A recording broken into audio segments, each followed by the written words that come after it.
C'était ça l'objectif. Et ils ne le veulent pas. Gérard, c'est pas, peut-être, tu fais pas ta job. Ça, c'était fait par des chefs. Gaétan Barrette. La Fédération des infirmières du Québec s'est enfin entendue avec le gouvernement. Je dis un gros « enfin » parce qu'évidemment, ça a été long, ça a été laborieux. Sauf que ça a été accepté aux 2/3 du vote et il y a seulement, il y a quand même 25% des infirmières qui ne se sont pas prononcées dans ce vote-là. Donc, on peut dire qu'il y a consensus, mais il n'y a pas unanimité, Gaétan Barrette. C'est très rare, les votes qui sont unanimes dans une organisation syndicale, en fait, dans n'importe quelle organisation.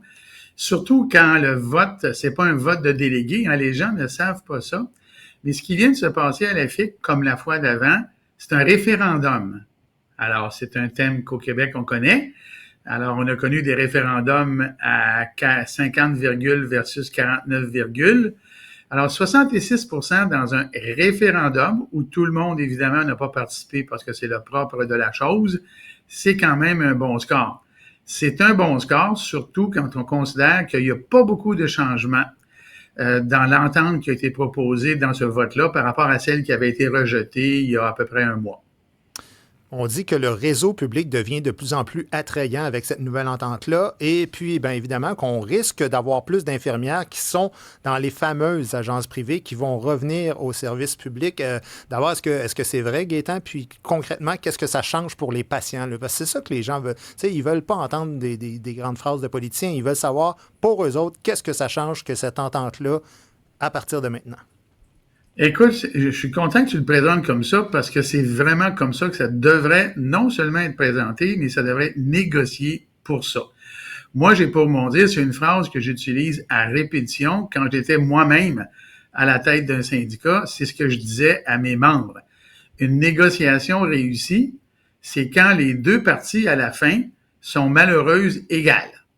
Une partie, si elle est trop contente, là, ou trop malheureuse, c'est que la négociation n'a pas été un succès. Et là, je peux considérer que les deux parties sont malheureuses égales. Ça veut dire que les deux ont fait des compromis, mais au total, il y a un bénéfice pour le citoyen, je m'explique. Les demandes des infirmières étaient des demandes qui, à bien des égards, étaient démesurées. À l'autre bout, le gouvernement voulait des choses qui n'étaient pas démesurées, mais qui étaient très, très, très difficiles à accepter par les infirmières parce que c'était contre nature sur le plan du syndicat. Je m'explique là aussi. Les infirmières, eux autres, ce qu'elles voulaient, là, comme dans n'importe quelle négociation, c'est des conditions, un meilleur salaire. Ben, honnêtement, là, elles l'ont eu, je vais y revenir dans un instant. Mais par-dessus tout, c'était ça qui avait été le point d'achoppement. Elles voulaient la stabilité absolue et le contrôle absolu de leur horaire. Ça veut dire quoi, ça, en français? Et ça, c'est important parce que ceux qui nous écoutent, Guy, qui sont des salariés, qui travaillent dans des entreprises, vont comprendre ce que je vais dire. Eux autres, ils voulaient être engagés dans un hôpital, mettons, au 5e étage. Pas au 6e, pas au 7e, au 5e. Puis je bouge pas de là. Et ils voulaient contrôler leur horaire. Ça veut dire que c'est l'autogestion absolue. Ça veut dire que si je décide, moi, comme infirmière, de ne pas faire de fin de semaine, de ne pas faire de soir, de ne pas faire de nuit, personne n'a un mot à dire. Le gouvernement, lui, voulait de la flexibilité. Mais la flexibilité, c'est quoi? Ben, garde, c'est parce que il y a des tâches entre le 5e étage et le 6e étage qui, parfois, sont totalement apparentées, sont presque jumelles. Alors, quand il y a des manques de personnel, est-ce qu'on peut déplacer quelqu'un? Les infirmières disaient non à ça. Et ils prenaient comme argument, oui, mais nous autres, là, si on nous envoie dans un secteur qu'on ne connaît pas, ça n'a pas de minute de bon sens. C'est vrai. Mais si on les envoie dans un secteur jumeau avec une formation préalable, si nécessaire, bien, ça tombe sous le sens que quand c'est nécessaire, on puisse le faire, ce qu'elles ne voulaient pas. Ben, à la fin de cette négociation-là, il y a eu ça. Il y a eu une concession, finalement, de la part du syndicat à l'effet qu'il y aurait des postes apparentés qui allaient être jumelés, auxquels le personnel allait postuler, ce qui va amener de la flexibilité pour le côté du gouvernement, pour le gestionnaire, qui va amener moins d'absentéisme, qui va amener moins de découverture. Au bout de la ligne, c'est de meilleurs services, moins de coupures pour les citoyens. Alors, c'est l'échange entre un désagrément pour un agrément pour l'autre, c'est un compromis.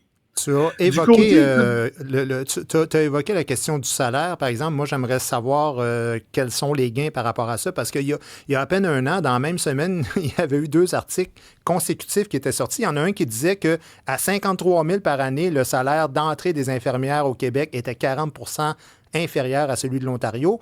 Mais l'autre article disait qu'il y a au moins 4 infirmières qui ont gagné plus d'1 demi-million de dollars en une seule année à cause des heures supplémentaires puis des primes. Ce qui veut dire que même si le salaire est bas, tu peux gagner énormément quand tu es infirmière. Oui, et c'est ça l'autogestion de l'horaire. L'autogestion de l'horaire, là, ça veut dire que tu vas construire ton horaire pour qu'il soit le plus payant possible. OK? Moi, je ne ferai pas 5 chiffres par semaine, je vais en faire 3. Parce que je vais en faire 2 de mon propre choix à temps et demi ou à temps double, en faisant du supplémentaire. Je vais faire 2 16 heures. Et puis, au bout de la ligne, ben, j'aurai plus qu'une semaine de 5 jours. C'est simple de même.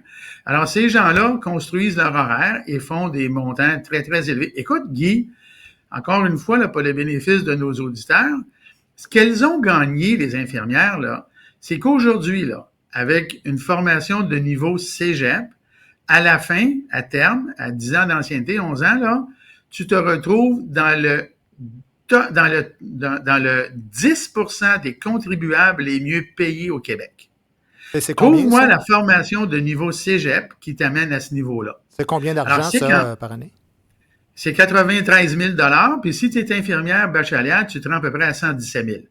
C'est quand même, tu sais, je veux dire, là, c'est pas tout le monde, là, avec ce niveau de formation-là, qui ont ces avantages-là. C'est pas tout, ça.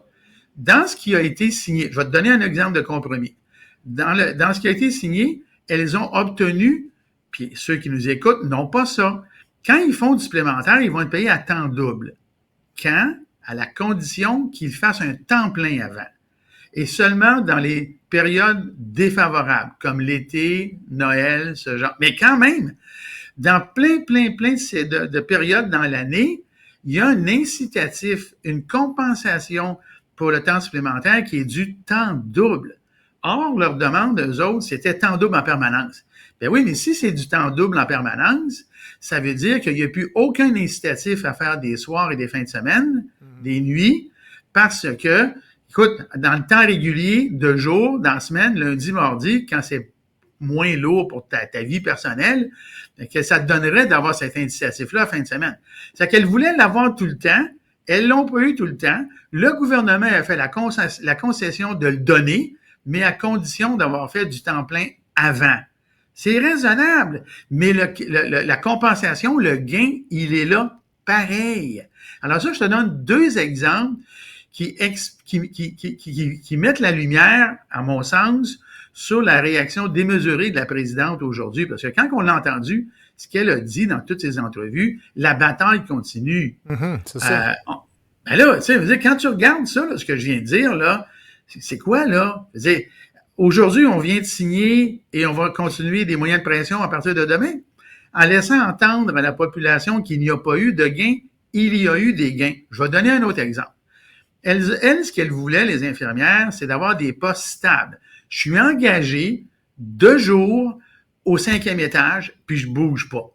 Bien, le gouvernement a eu une concession. Écoute bien la concession qui est très raisonnable. Il va y avoir la moitié des postes qui vont être des postes stables qui sont offerts aux infirmières, mais une moitié qui sont des postes qu'on va qualifier de hybrides. Hybride, ça veut dire, t'es pas 5 jours semaine de 8 à 4. Tu vas, en prenant ce poste-là, en le prenant à la case départ, en l'acceptant, tu acceptes de faire de temps en temps une rotation de soir, de fin de semaine. Pourquoi le gouvernement a demandé ça? Parce que le fameux TSO, il survient en majorité parce que les gens refusent de rentrer ou tombent subitement malades entre le vendredi soir à 4 heures puis le lundi matin à 8 heures. C'est ça la réalité dans le système hospitalier, là. Ben là, qu'est-ce que ça fait, ça? Ça fait des absences. Qu'est-ce que ça fait des absences? Ça fait du TSO. Là, le gouvernement dit, pour la moitié des postes, à partir de maintenant, ceux qui vont être offerts, pas ceux, on respecte le passé, là, mais les nouveaux postes qui vont être pris, on va construire le poste d'une telle manière qu'il va y avoir formellement, on ne pourra pas chialer, là, formellement des postes où il y a une partie de quarts de travail qui sont le soir, la fin de semaine. C'est raisonnable, ça, parce que le système actuellement, il souffre d'un débalancement vers l'employé qui a pas le gros bout du bâton, le bâton complet. À partir du moment où tu gères ton horaire, que tu peux le gérer pour gagner 200 000 $ par année en faisant pas de soir puis de fin de semaine, ben c'est sûr que qui paye au bout, c'est le citoyen, parce qu'on est obligé de couper des services, on est obligé de réduire certaines plages, des salles d'opération qui ouvrent pas parce qu'il manque, ben, à un moment donné, il faut un compromis. Et là, c'est ça qu'il y a. Des deux côtés, il y a des compromis. Alors, le compromis du côté syndical est celui que je viens de te dire. Du côté du gouvernement, je viens de te l'expliquer, avec à la clé une rémunération. Alors là, quand on entend ça, là, et qu'on entend la réaction de la présidente du syndicat, je comprends sa position. Elle est obligée de tenir ce discours-là parce qu'elle a des jusqu'au-boutistes autour de elle, qui voulaient aller jusqu'au bout. Là, à un moment donné, ça a bien l'air qu'à 66 %, les gens ont dit, bon, on va arrêter là. Ce qui est sage de leur part, parce qu'à un moment donné, on peut pas tout avoir dans la vie, là. Alors moi, là, c'est ça que je veux montrer. À un moment donné, tu sais, j'écoutais tes entrevues précédentes aujourd'hui, là, Guy, c'est vraiment intéressant, parce qu'on vit dans une société où, peu importe notre activité, on se pose tout le temps en victime. La FIC s'est posée souvent en victime, comme quoi dans le système de santé, c'est un goulag, il y avait des gestionnaires qui faisaient exprès d'écœurer le personnel. En passant, il y en a des morons, là, des gestionnaires. Je ne conteste pas ça, mais c'est pas vrai que c'est la règle. Mais le discours qui est tenu, c'est que, écoute, les gestionnaires font exprès d'écœurer. Non, c'est pas ça. C'est qu'il y a un système qui est dysfonctionnel parce que les règles qui sont en place, ben, permettent ça. Alors, le bottom line de l'affaire, là, est-ce que les infirmières gagnent mieux aujourd'hui leur vie qu'avant? Hey, écoute, je pense en avoir fait la démonstration. Mais elles ont quand même pas... Non, vas-y. Termine là-dessus, oui. Est-ce que le gouvernement a eu un niveau de flexibilité, de mobilité, pour employer ces termes, raisonnable? Oui. Est-ce que c'est comme son rêve là, que le gouvernement avait? Non. Mais est-ce que c'est raisonnable? Est-ce que ça va changer la donne? Oui. Est-ce que les infirmières ont gagné sur des éléments particuliers comme... Écoute, je vais donner un exemple, là. Rapidement, l'été, du 15 juin au 15 septembre, ils ont une prime de 5 à 10 % dépendamment du secteur d'activité, plus le temps double s'ils font du supplémentaire. Écoute, je veux dire, c'est des vrais gains, c'est en plus du salaire de base qui augmente, et ainsi de suite. Il y a plein d'éléments comme ça. Alors, les deux parties ont laissé des choses sur la table, les deux. Les deux ont fait des gains selon leur point de vue.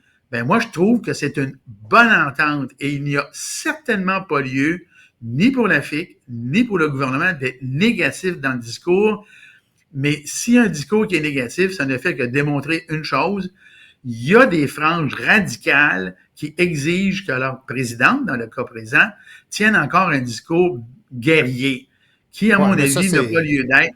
Hein? C'est de la façade, c'est de la façade. Mais dans toutes les négociations, il y a des concessions. C'est donnant-donnant de négociations. Écoute, il faut qu'on se quitte là-dessus, Gaétan. Et là, c'est ce qui s'est passé. Et puis, je pense que je voulais en faire une chronique parce que je veux que les gens comprennent là, qu'il y a quelque chose de bon pour la population dans cette entente-là. Et les deux parties ont laissé des choses sur la table. Tu sais, je peux quand même me targuer d'une chose, là, Guy, là. Je viens de ce milieu-là, puis je suis capable de lire entre les lignes, là. Alors, j'ai essayé de vous lire le texte qu'il y avait entre les lignes. Ben, merci beaucoup, Gaétan. Écoute, on se reparle mercredi prochain. Avec plaisir. Bonne journée. Salut.